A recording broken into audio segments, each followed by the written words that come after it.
This episode of Capes and Lunatics is brought to you by Tweaked Audio. Get awesome headphones, go to tweakedaudio.com and use the coupon code Southgate to get 30% off, free shipping, and a lifetime warranty. Or you can get there through the link on our website, southgatemediagroup.com.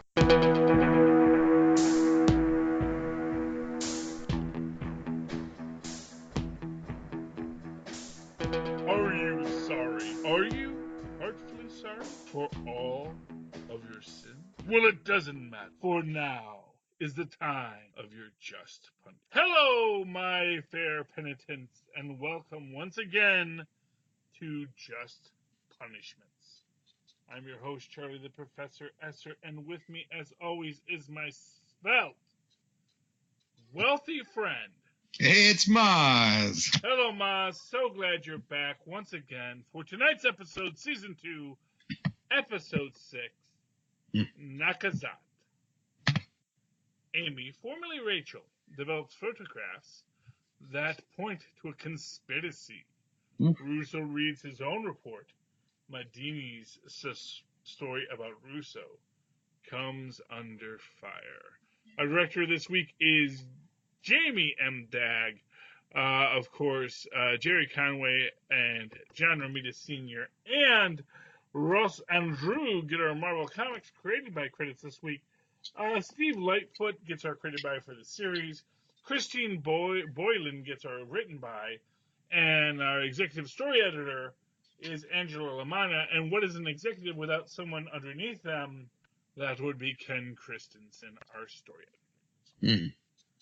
Okay, so this is a neat episode. We're opening up with our Punisher And his brand new sidekick.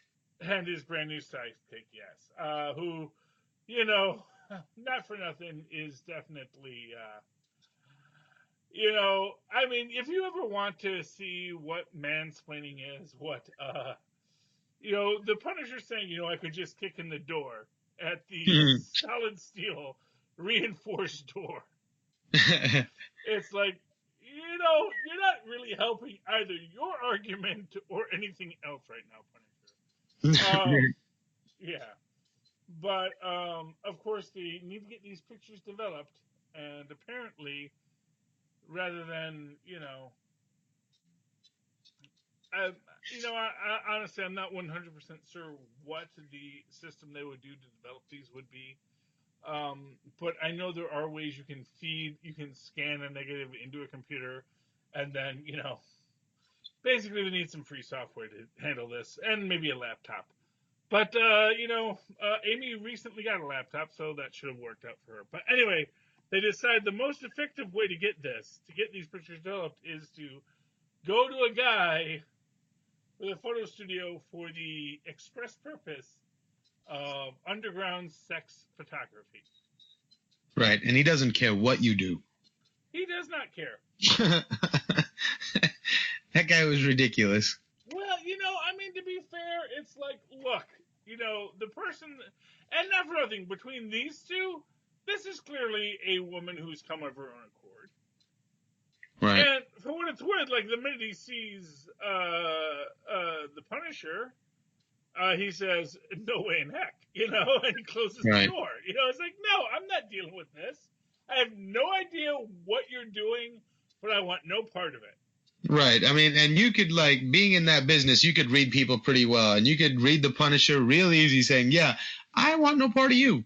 Exactly, because not for nothing, first off, okay, this guy deals with this. Here's what you can tell about this. Is this guy's a guy who deals with the scum of the earth? And the Punisher at his door, even with a nice bit of trim next to him, says, you know what, whatever you're into, I'm not. Which means that his argument about, hey, I don't judge, it's really, I don't judge you once you get in the door. Right. Once you're a paying customer. Yeah, I mean, you could argue maybe he thought the Punisher was a cop. Right. But or just a dangerous-looking person who, Yeah, honestly, yeah. He looked like a guy who's about to roll him. And honestly, that he got so played by Amy, kind of suggests that maybe, maybe he's not as good of a judge of character as he thought. Right. Indeed. But this is neat. I mean, it's a good thing that Amy, for some reason, knows how to develop photography. Because that is kind of a really esoteric skill. Indeed.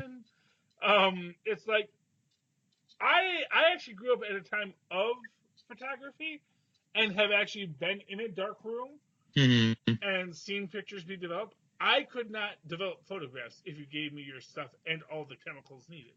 Right. It's like I could not do this thing that she very expertly does, which is kind of impressive.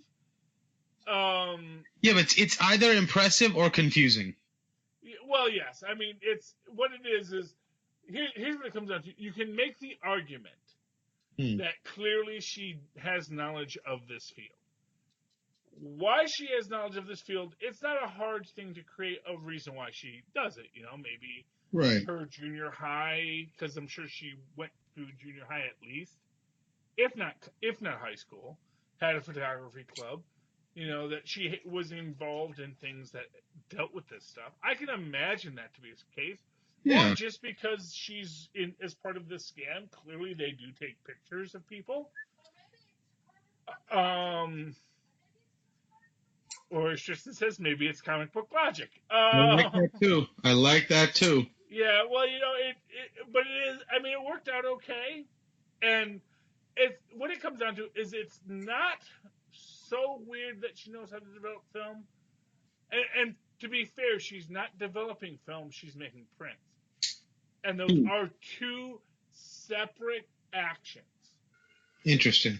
Because we already have a negative. Once you have the negative, it is arguably, if you've seen it done, it is just bringing the negative into focus on the piece of paper. Right, but while it's in, I don't know. I don't know if there were negatives in there or if it was an actual roll that hadn't been developed yet. No, it was negatives, and we see that because when she takes out the negative, you see that she has negatives. Oh, interesting. Yeah, which also means you could have held up the negatives to the light and you could have seen what they were, but obviously it's a little harder to see, in that structure. But so they were negatives as she's going in, and although, and this is one of these weird little things for me. It's like clearly they were negatives. They were print negatives, meaning they were flat, meaning that they had been processed essentially by a developer and made flat, rather than as we see them prior to this rolled into a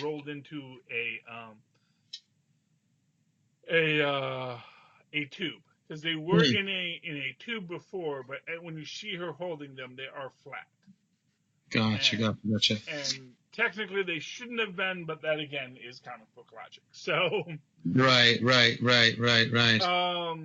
And after this guy gets beaten up by the Punisher, just because the Punisher feels like beating people up, they do develop the photos. The guy goes for a shotgun under his couch in this storyline, which, I don't think is that ridiculous as things go. Yeah. I mean, I can imagine him thinking he could get the drop on this guy who just beat the crud out of him.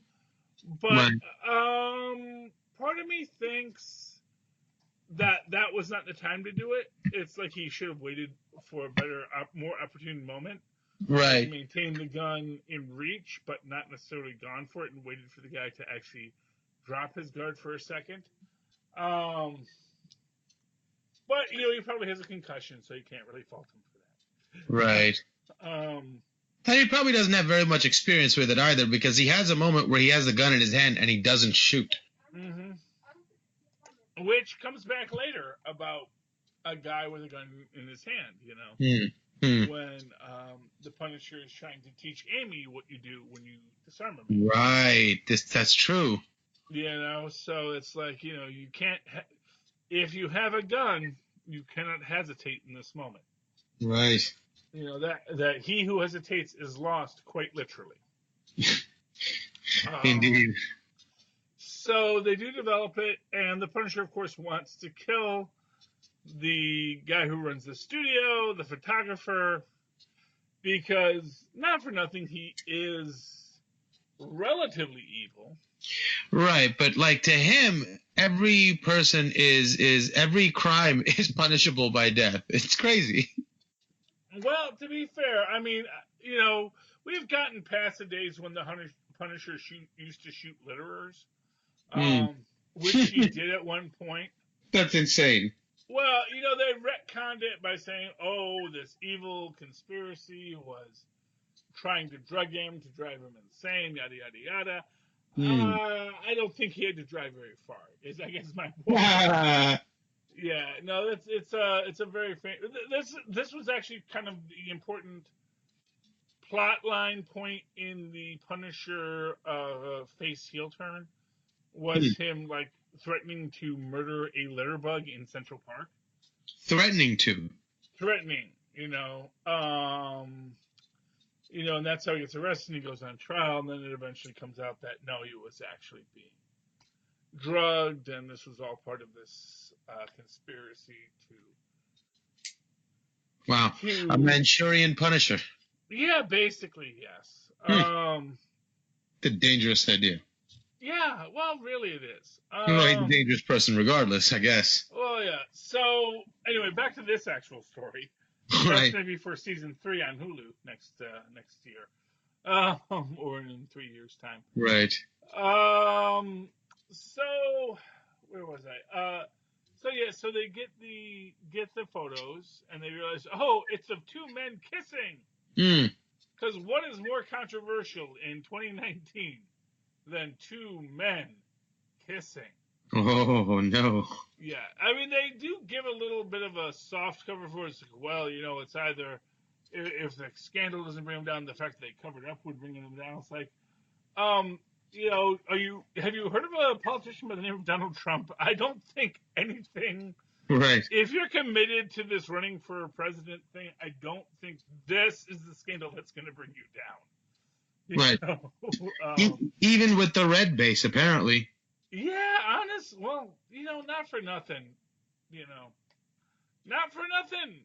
I don't think that's the case. Yeah, it is. But you know what?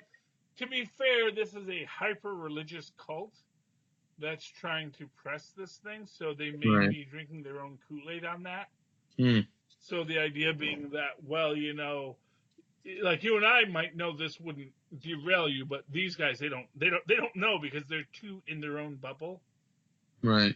And so they don't realize, how damaging or how not damaging all this storyline is. So, and we find out that the person who, speaking of Donald Trump, who is trying to bring this all to bear is a Russian oligarch seeking to have some compromise on this possible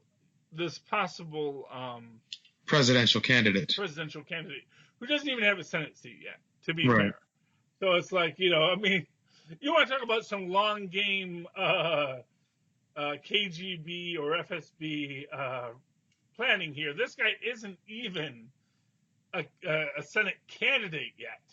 Right. But they know he's being groomed at, so they want to get their compromise in early.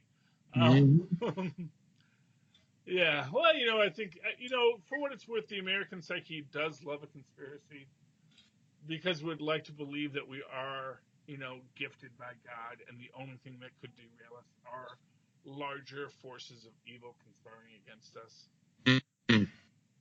So, but in this case, it turns out to be true.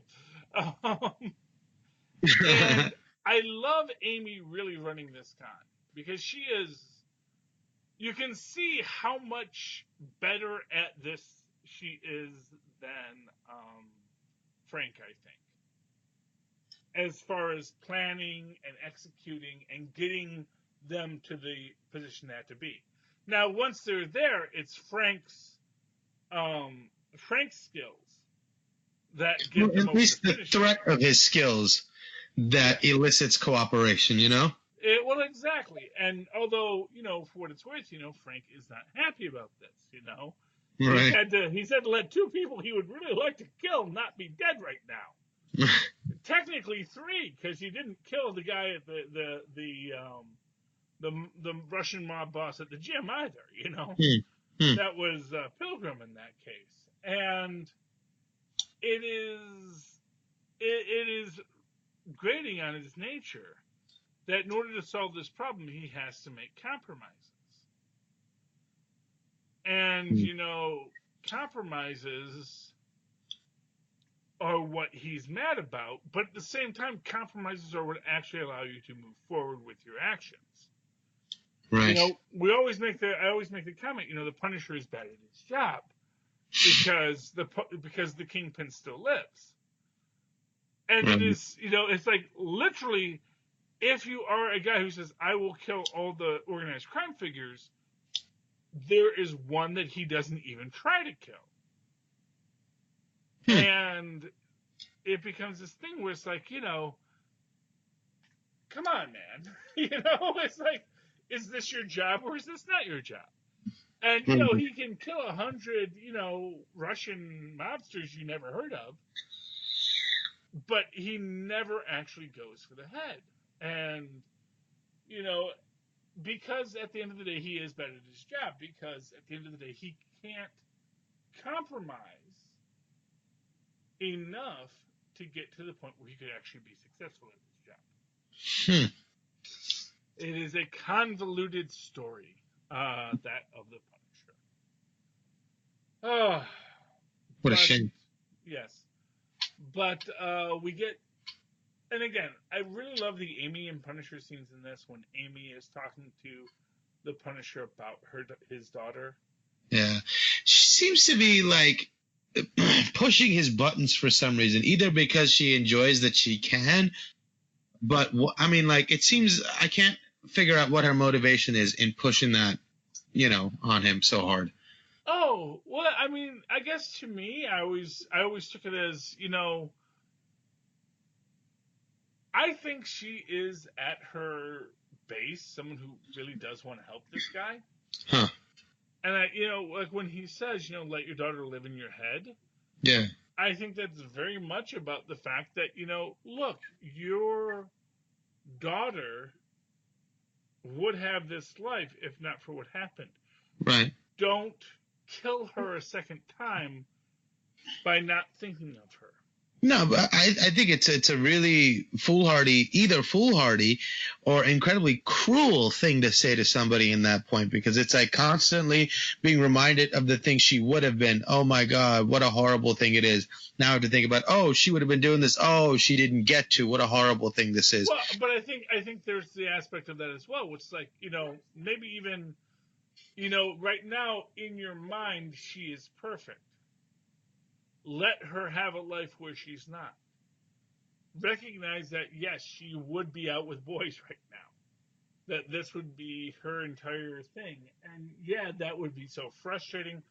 And no, not that would be so frustrating, but it's so frustrating that she didn't get to. How do you not have that thought without having the second thought immediately afterwards and lamenting it and killing and beating yourself up over it?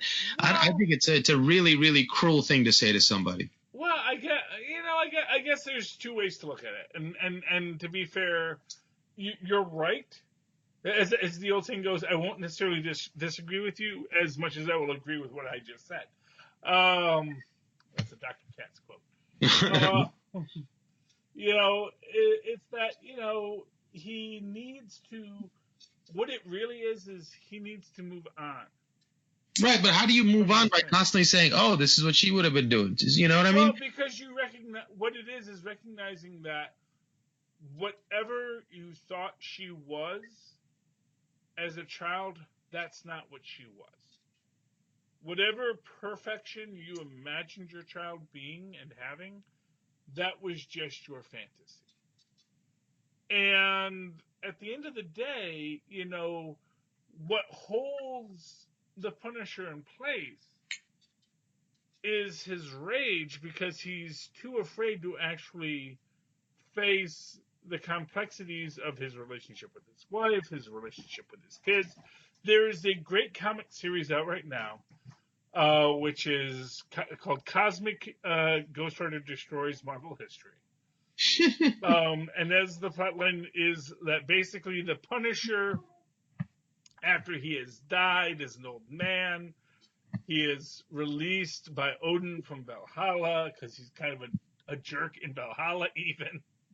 And he eventually gains the powers of the Ghost Rider, and he becomes the Cosmic Ghost Rider, and yada yada yada, whole plot line. But anyway, right now it's him going back to his life, and you get this cool thing where he's talking to his son, Frank Jr., who is this little snot-nosed jerk of a kid in his underwear and a cape, running around, and it's like, it is totally not the perfect family on a perfect Sunday picnic that we've normally been given of Frank Jr.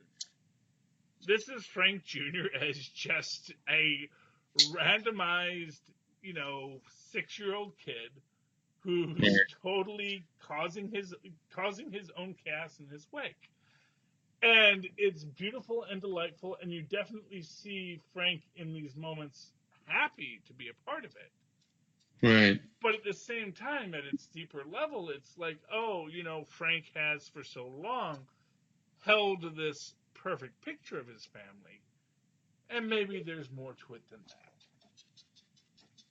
And as Amy is running her con in this, as they go to meet the oligarch who ran this whole thing, we do see this idea that, this guy, likewise, I bet, he has breakfast with his daughter every day at this specific diner. Right. And no doubt pats himself on the back for being the greatest dad in the world. And when Amy essentially lets, and it's like I said, it's beautiful the way she runs it. It is some Ocean's 11 stuff here. Just, shows the picture, then walks away. And as she's walking away, she turns herself into one of the girls from the local school. No, it was expertly done. I was just watching a video on YouTube where they're interviewing this CIA a person who was in charge of disguises, and she described it this exact sort of moment. I guess they do it in a lot of movies, but the quick change, it was beautiful. Yeah, and they must know that school would have been letting at that time she cross that corner, and there'd be a ton of girls dressed as that, Exactly, and just goes to show how little people are really paying attention to what they're looking for. Right. Because it was like, it's a blonde girl with, a white shirt and a skirt. A black skirt, yeah. Yeah, and then they change the color of the skirt, and she lets down her hair, and suddenly she is going to this school. Well, it's not even their fault. It's the human mind is trained to, be goal-oriented. And if you're looking for someone, your brain is going to pick out the 2 or 3 things that are most distinctive against the background and just focus on those, just simply because it's, it's easier and more efficient. Exactly. And they certainly play that. They take advantage of that, which I'm sure, it's a good question about, is that Amy or is that the Punisher? I think that's mostly Amy. Yeah. I think it's mostly Amy who's saying, here's how you run a con. Here's how you do this. And you see the Punisher essentially, accomplishing what he needs to. He gets the oligarch. And I love how resigned the oligarch is to all of this. Right. He's like, it's almost like people like that resign themselves to this fate at one time or another, right from the get-go. Yeah, well, it definitely, yes, without a doubt. He definitely, I love his story, about the guy who was, how his father made him watch the guy who was killed by his village, and, this is what happens. And his father's moral was, this is what happens to evil men, but the moral he took is, no, this is what happens to you if you don't have power, Right. Which is probably in its own self more true than anything else, which is that, it's like if you don't have power, there were probably many cruel men in that village, but this was the man who was easy to step upon. And, he, basically, he says, look, I know you're going to kill me, and that's fine. Just, not in the face, because I want to have an open casket. And then, the Punisher, he feels he doesn't want to do it because he knows this guy has a family. And, everyone has a family, but it's like now it's been made real. Right. Definitely was a Martha moment where he says, you have a daughter. Yeah. Well, not for nothing. Not for nothing. That's why, I don't want to call it a Martha moment because the Martha moment was unearned. This is earned. Right. Fair enough. This is because we know who these characters are. Right. It's not just like, what? Your wife's name is this too? Well, then, gee, I guess I can't murder you. It's like, it's not about showing the emotional weakness. It's about showing the emotional complexity of both characters. Because one character is like, is ready to die, and the other character is ready to kill him, but he understands his actions will have more consequences than he wants to admit, and it's relative to the ending of the episode. I guess it's a moot point. Mm-hmm. Well, yeah, I mean, it's always a moot point because there are people that are going to follow up with this stuff later. But I like him basically saying, and it's like, it is interesting because he knows he is morally compromising himself. But at the same time, he can't bring himself to move. He is forced to accept the humanity of the people he kills. And, I think, this is this idea that when you're a soldier, at the core of it is always that, what? I don't acknowledge your humanity. If I'm killing you, it's because you're here to be killed. And this, I think, is the inherent law in the Punisher's creation, is that because it is a ground war within a society, he's never behind enemy lines. Right. He's never, or to be more specific, he's never on the other side of enemy lines. He's always in this place where everyone is a human being. Right. The most recent Captain America, there is a whole point about where they are referencing, when Captain America was a beat cop for a while. And he made this point, it's like, look, I learned that for every criminal that I put away, there was some mom who cried over him. There was some brother, some sister. And he says, it doesn't make me soft, but it does make me understand that there are different types of villains in the world. And his Captain America points out, I like punching Nazis, and these guys aren't Nazis. These guys are just criminals. Right. So, and it's interesting that, of course, in this case, the Punisher is being faced with a guy who is an oligarch, who is a guy who no doubt has more than his share of red on his ledger. And he knows that, but the Punisher is still going to show mercy because at the end of the day, he can't bring himself to punish the kid who has to deal with his father's murder because of what the father did. Right. And it eats up the Punisher in his own way, too. And he does mention this letter about all the people he's had to let live recently that he normally would not have. But I think that makes it a very interesting episode. Just that whole quality there. Now we have another side note this episode with Madani and Billy. Right. Billy has a nice little moment with the psychiatrist, but also with Curtis. That moment with Curtis was awesome. Yes. Oh, yeah. Well, yes.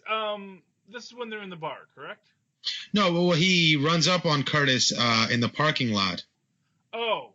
Okay. Yeah, I'm sorry. I think I missed that. I'm forgetting that thing. Tell me what happens, Maz. So Curtis is going to his car, and obviously has his gun with him. And I think what he learns about Curtis's name, or he knew Curtis, or maybe he learns how to find him from his file.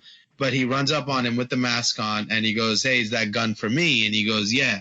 And he asks him, he goes, "Tell me who did this to me." And Curtis says, "I don't." He doesn't say, "I don't." He says, I wish I could tell you." Mm-hmm. And to him, that meant, I guess, I don't know, he said, "I never meant to hurt you. So, and would you believe me if I was sorry?" And all those things I think he really did mean. But at the same time, further in the episode, you see him, he can't help but be his animalistic self also. Well, yeah, and I'm getting Madani and I'm getting everyone confused here. So yes, um, is that And Madani? with this psychiatrist lady that he's living with, he Yes. Well, sort of there's runs up on her in her room while she's changing yes. and lingers for a second. Yeah. But she didn't seem too bothered by it the next day, Well, it's a question about who's lingering there. Is it her or is it him? Oh, that's true too. Because it's like she sees him and he's staring, Yeah. and she's sort of staring him back. Right. But no, but yes, the scene with Curtis is great, and for what it's worth, I think that there's a point when he asks Curtis, who did this to me. It's like I think Curtis really wants to say, who do you think did it? You did it to yourself. Yeah. It doesn't matter who pushed your face through the glass, man. You're the one who made the choices. Hmm. And I think it was last episode he made the point. It's like, Billy is as natural a Marine as anybody except maybe Frank. It was the greed when he got home that turned him this way. Yeah. That it wasn't the army and the war that screwed him up. It was coming home. The coming home where, and for its worth, you can talk about the grind of capitalism there. It's like that is a war even greater than fighting and dying in a foreign land. That when you come home and suddenly what defines you is how much money did you make for the investors this week. Suddenly the urge to be a good soldier can warp you into an evil man. Yeah, but to me, I don't even think it was essentially just the greed. It's the loss of purpose, and you see that in his conversations with the other former soldiers that are feeling that loss of purpose, and and that's why they're so enthralled by trying to help their friend get his car back from the towing guy. Yeah. And I think that's something they fall victim to also, and I think it points to how we don't take care of our veterans and don't recognize what their true needs are when they get back, and I think that's kind of what they're hinting at too. Yeah, well, there's a lot of things you can take in this. You can even go a little, when we deal with the guy who needs his glasses. Right. And how excited he is over a pair of glasses. And Curtis trying to help him, saying, you can appeal that, less than honorable discharge, you can do this and that. But he doesn't want to. He just sort of wants to be in his own place, Mm-hmm. It's like anything that's going to require the effort is going to make him feel like, he can't get to where he wants to be. And I think that's an interesting aspect of the story. Mm-hmm.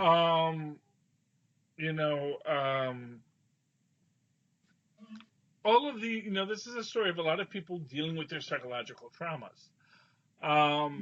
And, you can, I think, especially with, and I forget the actor's, or not the actor, the character's name. I forget the actor's name too, but, the one who needed the glasses. I think there's sort of the implication here. It's like, it's not the war per se that's the problem. It's the having to live your life with feet in more than one world. Right. To have something expected of you in one world and have something less than that expected in the world you're in. And to have yourself, essentially have to deal with the fact that, you aren't you aren't going to have an easy road to hoe with this life. For what it's worth, you find that maybe the men who have had who have reached the highest point are much more relaxed in their final moments. Yeah. When you look at the oligarch, he's like fine. At least it's over. Yeah. Whereas those who are in a more desperate situation, it's like it can't be over yet. Because I've never had that moment to really, really shine. But Right. I mean, I don't know. I mean, those are my thoughts on tonight's episode. Mozz, do you have any final thoughts on your end, or is there anything you wanted to touch on that we haven't gotten to yet? The scene with Pilgrim and Madani. Do you think he was there to take a shot, or was he there just to learn something? And if so, do you think he got the information he wanted, or what did you take out of that scene? Oh, well, that scene, it's very interesting. And it's an interesting question with Pilgrim. Is he being self-destructive, or is he just so certain? Right. Or is he dropping some nugget of information to Madani to see what she does with it? Well, here's the thing. Obviously, he knows, and I think we're getting into a bit of next episode here, where they did the same thing for him that they did with Frank, which is that he disappeared. He simply stopped existing. Right. And that's why I was thinking that maybe he was a military guy. He could be. He could, like I said, there's any number of things he could be. Most likely he's some sort of black ops guy, Right. And again, it was again pointing to that whole thing of a soldier coming back and needing that sort of mission-driven purpose. Well, exactly. And for what it's worth, yes, definitely there's a quality to this. That is, he is a man who has been through what he's had to be through, and is now working to get to the next place, and is, arguably believing that he is protected, but at the same time desperately fearful of losing it. Right. I mean, for what it's worth, the oligarch, when he accepts the Punisher's punishment, he knows at the end of the day his family isn't going to lose anything. They're already, rich as can be. Right. His daughter will finish her college, her high school, and then go on to college. There are trust funds in place. Everyone is taken care of. So at that point, if he dies, it's like, okay, I guess that's fair. Yeah. I did what I needed to do. And for a guy like Pilgrim, who never had the opportunity to be the oligarch, because at the end of the day, he is just a soldier. Right. Lives in constant fear that tomorrow his benefactors will take away what they've given. And even though I think he's probably more stressed about the fact that his wife is maybe going to die before he finishes his mission here. Well, exactly, because then he doesn't get to go home and be with her. Right. And if there's something, that is to be said, it is simply that he doesn't want to be away from her when she needs him. Yeah. And, because at the end of the day, everybody, even Pilgrim, has these people they care about. And, when Pilgrim takes off his hat to let her take a better picture. Yeah. On one level it is taunting, but on a deeper level, maybe it is him saying, end it, much in the way the oligarch did. It's just like saying, it's okay, if you can end this, then you can end it, Yeah. I've done what I needed to do, and I think my kids and my wife will be okay. If this helps you, then okay, That's really interesting. Well, I mean, that's just one possibility. I mean, there's a lot of obviously there's lots of possibilities, and we'll find out all of them more next week, I think, as we continue on slogging our way to episode 13 of The Punisher. Mozz, in the meantime, if people would like to reach out to you, how can they do so? Well, they can find me on Facebook under Mozz Manzor, or email me at mozzmanzor@gmail.com. That's MOZZMANZOOR. And, of course, you can always write to me at old-fashioned email, whether Mozz and Pause once did at superconnectivityblog@gmail.com. That's super FanActivityBlog, all one word, at gmail.com. And of course, follow me on Twitter as I live tweet Agents of S.H.I.E.L.D. or Cloak and Dagger or whatever else I feel like.